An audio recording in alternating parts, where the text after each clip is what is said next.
कर्जतमध्ये Toronto प्रकल्प येतोय आणि त्या टोरेंटो प्रकल्पाला अ, जवळपास संपूर्ण कर्जतकरांचा विरोध आहे. आपल्यासोबत सुनील गोगाटे आहेत. आपण त्यांना विचारूया त्यांच्या नेमकं या प्रकल्प बद्दल काय त्यांचं मत आहे. सुनीलजी, काय सांगाल, काय तुमचं मत आहे टोरेंटो प्रकल्पाबद्दल? नमस्कार. टोरेंट प्रकल्प कर्जतमध्ये येऊ घातलेला आहे. हा अतिशय चांगला ग्रीन एनर्जीचा प्रोजेक्ट आहे. नॅशनल ग्रीडला येथून याच्या जलविद्युत प्रकल्पाच्या माध्यमातून नॅशनल ग्रीडला 32,000 मेगावॅट वीज निर्मिती होऊन जाणार आहे. हा प्रकल्पाचं आम्ही स्वागत निश्चित करू.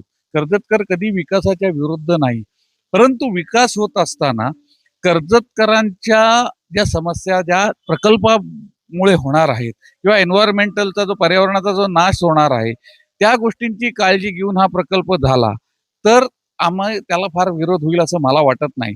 परंतु आता प्रायमा फेसी जी माहिती समोर येते किंवा तो काही प्रश्न जो आहे तो असं दिसतंय की स्थानिकांचं हित किंवा पर्यावरणाचा नाश ह्याच्याकडे दुर्लक्ष केलं जातं आणि प्रकल्प केला जातो.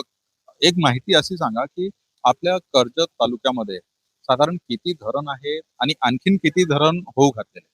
आता कर्जत तालुक्यामध्ये पाली बुतोली हे धरण आहे. आज नुसता डेड स्टॉक आहे, ना त्याचे कालवे झालेले आहेत, ना शेतीला त्याचा उपयोग होत आहे, ना नागरिकांना पिण्याच्या पाण्यासाठी उपयोग होत आहे.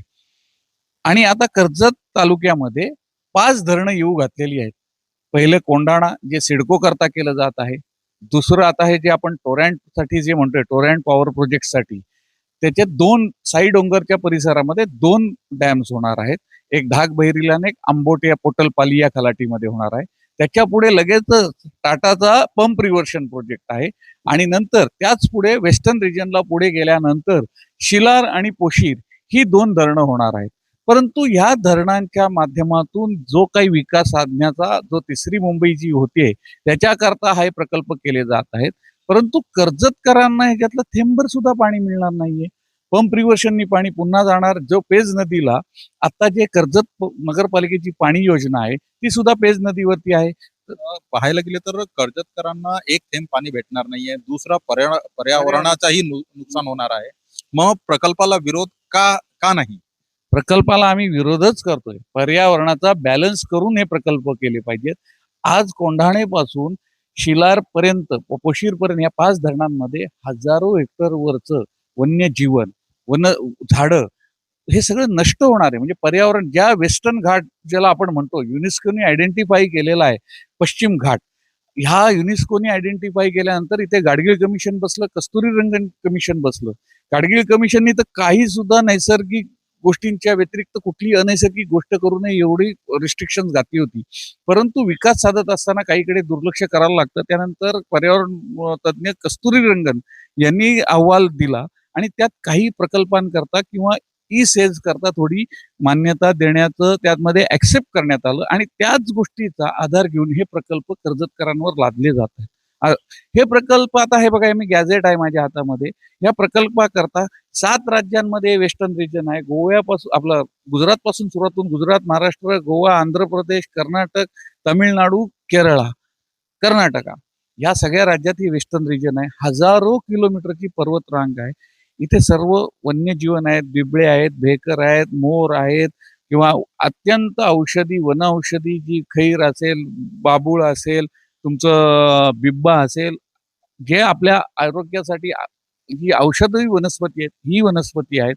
वन्य प्राण्यांचं जे नुकसान होणार आहे आणि पर्यावरणाचा ऱ्हास होतोय, जे ग्लोबल वॉर्मिंग आज आपण जे म्हणतो की पर्यावरणाचा ऱ्हास होऊन उष्णता वाढते किंवा कर्जतकरांचं जर इथून पर्यावरण नष्ट झालं तर इथे पावसाचं प्रमाण कमी होईल. माळींसारख्या किंवा आत्ताच आपल्या इथे दरड कोसळली, आपला इरसाळवाडी अशी प्रकरणं होतील. भूकंपाचे एवढ्या एकाच जागी डॅम झाल्यानंतर ह्या भूपृष्ठावरती एवढ्या पाण्याचा साठा झाल्यानंतर प्रचंड मोठ्या प्रमाणात भूकंपाचे धक्के जसे कोयना परिसरात बसतात अशी बसण्याची शक्यता आहे. कर्जत बचाव समिती आहे आपल्या शहरामध्ये. त्या माध्यमातून तुम्ही कर्जत शहराचा बचाव करण्याच्या दृष्टिकोनातून काय पावलं उचलताय? आमचा हेच म्हणणं आहे की हे होऊ घातलेले प्रकल्प आहेत हे स्थानिकांशी समन्वय साधून कशा पद्धतीने नियोजनबद्ध विकास झाला पाहिजे. सबका साथ सबका विकास सबका विश्वास हा जो स्लोगन आहे ह्याप्रमाणेच झाला पाहिजे. सर्व स्थानिकांना यामध्ये अकोमोडेट करून घेतलं पाहिजे. त्यांना विस्तार म्हणजे पुनर्वसन आधी झालं पाहिजे, कारण आपण अनेक बघतो जुन्या प्रकल्प. गुगाटे साहेब, मला एक तुमचं स्पष्ट मत सांगा की टोरेंट प्रकल्पाला तुमचा समर्थन आहे का विरोध आहे? स्पष्ट सांगा. स्पष्ट सांगायचं तर प्रोजेक्ट हा महत्वाकांक्षी चांगला आहे, परंतु आमच्या कर्जतकरांचा गळा घोटून हा प्रोजेक्ट झाला नाही पाहिजे, त्या गोष्टी करता आमचा विरोध आहे. प्रकल्प आलं पाहिजे, मात्र कर्जतकरांचा गळा घोटून नाही, असं म्हणणं सुनील गोगाटे यांचं आहे. Ajay Sharma, metro news, Karjat.